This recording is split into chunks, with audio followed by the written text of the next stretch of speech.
चोर को देखने के लिए ब्राह्मण की लड़की अपनी छत पर खड़ी हो गई। चोर को जब ब्राह्मण की हवेली के सामने से लेकर गए तो जैसे ही सौम्या ने उस चोर को देखा वो उस पर दिलोजान से मोहित हो गई। वो तुरंत दौड़कर अपने पिता बनवारी लाल के पास गई और बोली, पिताजी, मैं उस चोर से विवाह करना चाहती हूँ। बेटी की यह बात सुनकर ब्राह्मण हैरान रह गया और बोला, यह तुम क्या कह रही हो बेटी? सौम्या बोली, मैं जो कुछ भी कह रही हूँ अच्छी तरह सोच समझ कर कह रही हूँ पिताजी। मैंने उसको अपना पति मान लिया है। अगर उसको शूली पर लटकाया गया तो मैं भी उसके साथ सती हो जाऊंगी। अपनी इकलौती बेटी की ये अजीब सी जिद सुनकर बनवारी लाल के पैरों नीचे से जमीन खिसक गई। उसने अपनी बेटी को समझाने की बहुत कोशिश की पर वो अपनी जिद में टस से मस न हुई। अंततः अपनी बेटी की ममता के वशीभूत हो ब्राह्मण राजा के पास जाता है और सारी बात राजा को बताकर चोर को छोड़ने का निवेदन करता है। ब्राह्मण की सारी बात सुन राजा आश्चर्य से बोला, ऐसा कैसे हो सकता है? मैं ऐसा चाहकर भी नहीं कर सकता। मुझे अपनी प्रजा को भी जवाब देना है। अगर चोर को ऐसे ही छोड़ दिया तो सब नगरवासी क्या कहेंगे?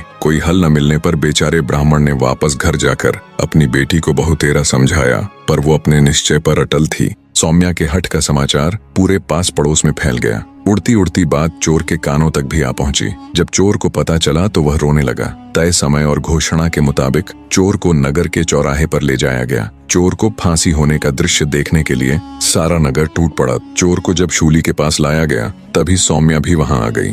उसके बाल बिखरे हुए थे। उसने बिल्कुल एक वियोगिनी के जैसा वेश बना रखा था। भीड़ के बीच खड़ी हो उसने घोषणा की कि इस चोर को वह अपना पति मान चुकी है और उसके शूली पर चढ़ाए जाने के साथ ही वो भी सती हो जाएगी। उसकी घोषणा सुन वहां मौजूद नगर के लोग उसे समझाने लगे पर सौम्या ने किसी की भी बात नहीं मानी। चोर को जब इस सारी घटना का पता चला तो वह ठट्ठाकर हंस पड़ा कि वह सती होने वाली है। कुछ समय पश्चात चोर को शूली पर लटका दिया गया। आगे दैत्य दंभिकासुर बोला, तो विक्रमादित्य, ब्राह्मण की लड़की सौम्या अपनी घोषणा के अनुसार उस चोर की मृत देह को अपनी गोद में रखकर सती हो गई। उसने अपना वचन निभाया। अब तुम मुझे बताओ कि चोर सौम्या के प्यार की खबर पाकर रोया क्यों और उसके सती होने के इरादे पर ठठाकर हंसा क्यों? उसे तो सौम्या के प्यार की खबर पाकर खुश होना चाहिए था और सती होने की सूचना पर रोना। राजा विक्रमादित्य कुछ सोचकर बोले, सुनो दुष्ट दैत्य, जब चोर को यह पता चला कि ब्राह्मण बनवारी लाल की पुत्री सौम्या उससे प्यार करती है तो वो अपनी तकदीर पर रोया कि अगर सौम्या का प्यार उसे पकड़े जाने से पहले मिल जाता तो शायद वह सुधर जाता।